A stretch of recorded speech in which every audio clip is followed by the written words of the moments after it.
tumibay upang ito ay isalin natin sa maso ng mga manggagawa upang ipagpatuloy ang pambansa, demokratiko, pakikibaka para sa kalayaan. Kaya kung marin na nabanggit ka kanina ng mga tagapagsalita, sino ang nagtutulak para ang mamamayan ay tumugo doon sa ikalawang forma ng pakikibaka. Mismo ang Estado na hindi tumutulong ang kailangan ng mamamayan sa kailangan Pilipino. Mga kasama, tandaan natin, kailangan sa kanay ng mga magsasaka, patuloy tayo ng organisa, patuloy na magpanawa, patuloy na magmunan, sapagkat ang ating karapatan ay hindi ibibigay ng Estado. Ito ay kailangan natin ipaglaban. Kaya mga kasama, tandaan, pakikibaka ang pambansang demokratikong pakikibaka ay dapat natin isagawa at maging masikay. Tayo ang may isang pinaka-abante sa parlamento mga kasama. Magpupugay sa ating lahat. Mabuhay tayo lahat.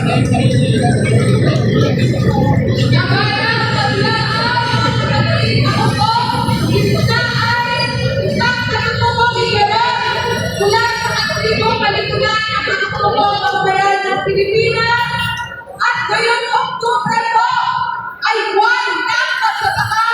Buwan na rin po ito ng mga tutubo kung saan kasama po natin ang mga iba't ibang grupo na matutubo na lumuwas pa mula sa kanilang komunidad upang ipagtibay ang panawagan natin na ipagtanggol ang ninuno, ang mga teritoryo at mga sakahan.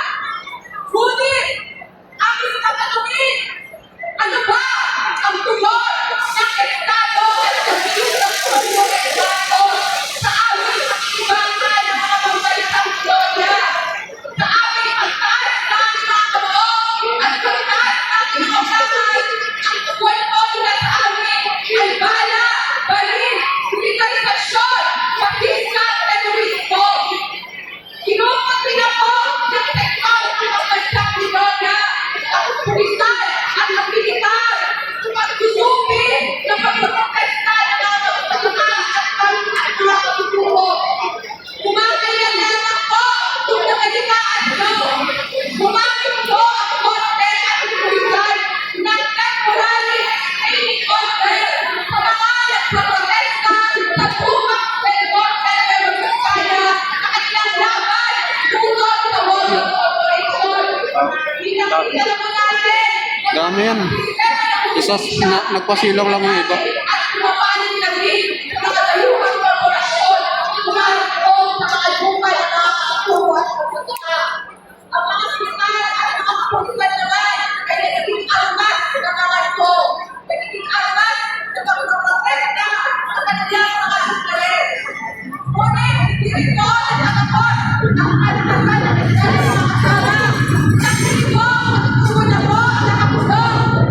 At hanggang ngayon ay nakapulong pa rin sila Torres at Salvador Avellaneda. 7 taon na nakapulong. 7 taon na kanilang buhay at hindi na may babalik ng Estado. At kasi matahol pa ay mga hinihingi na buhay ng mga politiko. Katulad lamang sa Secretary of State, si Kulimowa at si J.L. Maliktay. Ang aming galing ang aming lakas mga kasama. Kaya kasama ng pagpupot nila ay pagpugayan din po natin ang mga malakas na protestang masa laban sa bandaran ko.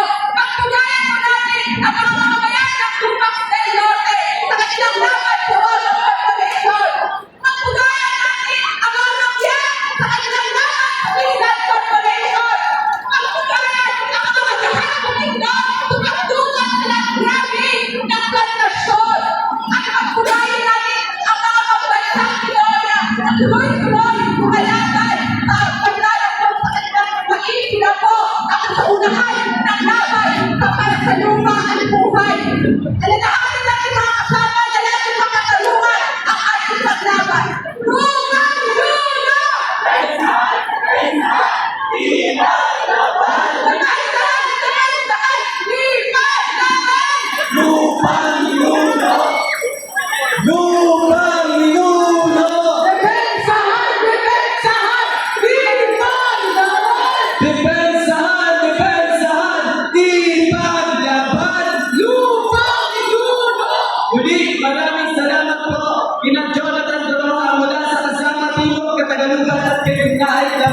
ng katribo. Ngayon naman, pakinggan natin si Gabriela Angulo, may dalawang tagapagulo ng pambansang lakas ng pambansang mga Malakaya at si Clarice Pance na Secretary General ng Gabriela. Abante! Babae! Pamatiligate! Isang maalam at mapagpalayang buwan ng mga magsasaka, buwan ng mga tagapagbigan at pagkain ng ating bansa, ang pinapaabot ng mga mangisda sa ilalim ng pambansang lakas ng isang mamalaki ng Pilipinas o Malakaya, Pilipinas. Nagtutugay ang mga mangisda sa lahat ng nakiibang ang mamamayan, lalo higit sa mga kadalang pag-asa ng bayan na hindi na naman nagpapakasakat sa apat kasulong ng paaralan. Ako sa lumalabas ito at hindi alintana ang kanilang mga grado, ang kanilang marka doon sa kanilang mga akademiko. Pagkos, pinili na magbarka sa kasaysayan nagresulta sa 5,000 mga kabataan lumabas noong October 17 upang sigilin ang mga Morano, ang Pangunahin ng Kasano, ang tulong ng kapitalista. Pangunahin si Bongbong Marcos. Mga kabataan, kayo ay mga anak ng mga nagpagdigan ng yaman ng ating bansa. Subalit hindi lamang kayo anak ng mga nagpagdigan ng yaman ng ating bansa. Higit sa lahat, mga anak kayo ng bayan. At ang responsable anak ng bayan ay hindi papayag na pinahihirapan ang kanyang ina, ang ilang bayan. At dahil kayo ay mga responsable anak ng bayan, yan ang dahilan kung bakit nandito kayo ng mga kabataan, mga anak ng bayan, upang sumuporta sa laban ng mga magsasaka, sa laban ng mga mangisda, sa mga iba't ibang sektor ng ating lipunan at isinasabi ng mga meron siguro. Taon-taon, hinuhuli natin ang buwan ng mga tagapagdigan at pagkain ng ating bansa. Subalit taon-taon, kapansin-pansin, patuloy na lumulubog sa umuloy ng kahirapan ang mga mangisda dahil sa matinding korupsyon na nagaganap dito sa ating bansa. Korupsyon sa pagbuwasak sa aming kabuhayan. Korupsyon sa pag-alis sa karapatan ng mga isda na pakinabangan ng kabuhayan. Ang isa, ang ismo ng Philippine Terminals of Municipal Water na pinapasok ng malaking komersyal na Malakaya na inaayunan ng gobyerno ng Presidente Bongbong Marcos. Ang sa aming mga isda, iisipin kayo na naman. Pero, ang sa commercial fishing, sa kanila lang yung nakira. Pero pinapasok pa rin nila at inaagawan ng kabuhayan ng mga isda. Ang mga indikasyon ng mga isda ay patuloy na nagaganap ng mga proyekto ng reklamasyon sa kabaybayin na nagpalaya sa mga isda, nagkabagsak ang kabuhayan mula sa 80-90% at kaya din kung bakit marami na nanunod sa baha, marami ang namamatay natin ng kabuhayan. Kaya mga kabuhayan, tandaan nito, ang pagpatay sa atin, ang mismo may kasalanan, ay ang reaksyon ng gobyerno mula sa nagdaang administrasyon hanggang sa kasulukuyang administrasyon ni Bongbong Marcos. Kaya hindi ito kapalaran, ginagawa niya rin sa atin. Kaya nandito malawak na mamamayan at nagpuprotesta kung paglabanan ang ganito ay susidio ng korupsyon dito sa ating bansa. Maliban sa mga baybayin, hanggang doon sa laot partikular sa West Philippine Sea, inaagawan ang mga mangisda na karapatan ng kailangan ko. Biktima kami ng imperialist sa Pandarambong, ang mundo ng unong salot na nagpapay ng sablay ng Pilipino, ang imperialist ng China, kamunahin ang imperialist ng Estados Unidos. Matatandaan natin yung panahon ni Duterte sa kabila. May pagtagumpay natin ang ating laban sa desisyon ng Permanent Court of Arbitration na sa atin ang West Philippine Sea. Subalit, ano ginawa ni Duterte?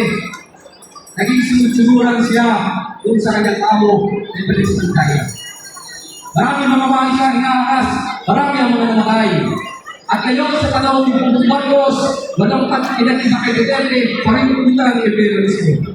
Nag-iba lamang ang kanyang amo, pumili sa Estados Unidos at para magkustura na siya ay nagtatanggol sa soberanya ng ating bansa. Ginagamit nila ang maritime dispute ng China, ng Pilipinas sa China. Pero totoo, ang kanilang sinusunod ay para sa geopolitical na interes, para magkalakas ang kanilang posisyon sa Russia at magdambong at kitaan at pagbibenta ng armas na kumikita ang Universidad de Philippines. Dahil ako po ay tapos din yan ang malinaw yung pakayan kung bakit ako naghihirap ang marumarisda ang pamamayang Pilipino. Walang iba, walang kapayang sa atin, walang iba na ugat ng kahirapan ay ang mismo pagkusalo dito sa ating bayan, imperialismo, feudalismo, bulok na kapitalismo. Kaya ang sigaw, imperialismo! Feudalismo! Bulok na kapitalismo! Bongbong